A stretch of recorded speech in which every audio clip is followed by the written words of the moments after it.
कुछ विधना के लेख हैं, कुछ कर्मन करी सहाय। जैसी जिसकी भव्यता तैसा ही हो जाए।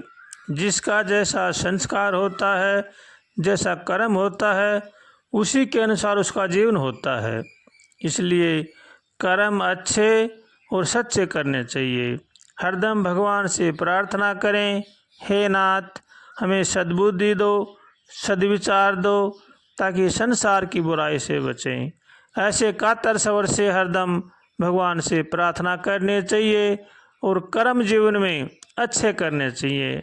अगर हम अच्छे कर्म करेंगे तो हमारा जन्म सुधरेगा, अगर हम बुरे कर्म करेंगे तो हमारा जन्म बिगड़ेगा। इसलिए जो 1,84,00,000 योनियों से बचना चाहते हैं, उनको चाहिए कि वो भगवान की शरण में रह करके अच्छे कर्म करें, सबका भला सोचें, सबका भला करें और भगवान की शरण में रह करके भगवान का भजन करें। तुलसीदास जी महाराज जी रामायण जी में लिखते हैं, तुलसी जैसी भव्यता तैसी ही मिलहि सहाय। आपन आऊ ताहि पहीं ताहि तहाँ ले जाए। जैसी होनहार होती है वैसा अपने आप बन जाता है। या तो होनहार स्वयं उनके पास चल कर के आ जाती है या उनको अपने पास ले जाती है। इसलिए जैसी होनहार है वैसा अपने आप बन जाता है। इसलिए हर मनुष्य को चाहिए कि कर्म बड़े सावधानी के साथ करें, क्योंकि होनहार कर्मों से ही बनती है। जैसा जैसा हमारा कर्म है वैसा वैसा हमारे साथ अपने आप बनता चला जाता है। आज हम जो भी दुख सुख हानि लाभ इस जीवन में पा रहे हैं, ये हमारे ही किए हुए कर्मों का फल है। कर्म अगर हमारे अच्छे हैं तो हम आराम से रहेंगे, सुख शांति में रहेंगे। अगर कर्म हमारे अच्छे नहीं हैं तो जीवन में दुख तकलीफ हानि लाभ जीवन मरण ये सब चलता ही रहता है, लेकिन सब कर्मों के अनुसार होता है। इसलिए जितने भी हमारे संत महापुरुष हुए हैं, हमारे सदग्रंथ हैं, धर्मशास्त्र हैं, सभी यही बतलाते हैं कि जैसा जिसका कर्म होता है वैसा फल उसको अवश्य मिलता है। इसलिए कर्म अच्छे करने चाहिए, सबका भला सोचना चाहिए, सबका भला करना चाहिए। अपने कुटुंब परिवार का पालन पोषण नेक कमाई से करना चाहिए। चोरी का धन बड़ा ही खतरनाक होता है, चोरी कभी भी नहीं करनी चाहिए। झूठ कभी नहीं बोलना चाहिए, झूठ बोलना भी महान पाप है, इनसे बचना चाहिए। अपने माता पिता की सेवा करें, बड़े बूढ़ों का आदर करें और भगवान ने जो हमें दिया है उसमें संतोष रख करके शांति से अपना जीवन यापन करें, नहीं तो बाद में पछताना पड़ेगा।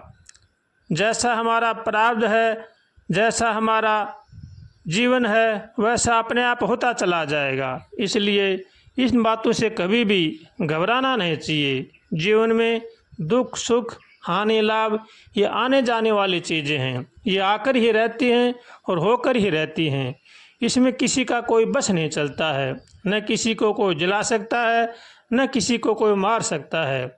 ये सब कर्मों का खेल है, ये चक्कर चलता ही रहता है। इसलिए कभी भी निराश न होवें, भगवान की शरण में रह करके भगवान का भजन करें, इसी में ही जीवन का सार है। हरदम भगवान से प्रार्थना करें, हे नाथ हमें बचाओ, हे नाथ हमें बचाओ, हम संसार सागर में बहे जा रहे हैं। हे नाथ आपके सिवा हमारा कोई रक्षक नहीं है, आप ही हमारे माता पिता हैं, आप ही हमारे गुरुजन हैं, आप ही हमारे पालनहार हैं। ऐसे भगवान से रोज़ कातर स्वर से प्रार्थना करनी चाहिए और भगवान का हो करके भगवान का भजन करेंगे तो भगवान हमारी प्रार्थना ज़रूर ही सुनेंगे। इसलिए जो अपना कल्याण चाहता है उनको चाहिए कि ये सब का भला करें, भला सोचें और भगवान से प्रार्थना करें।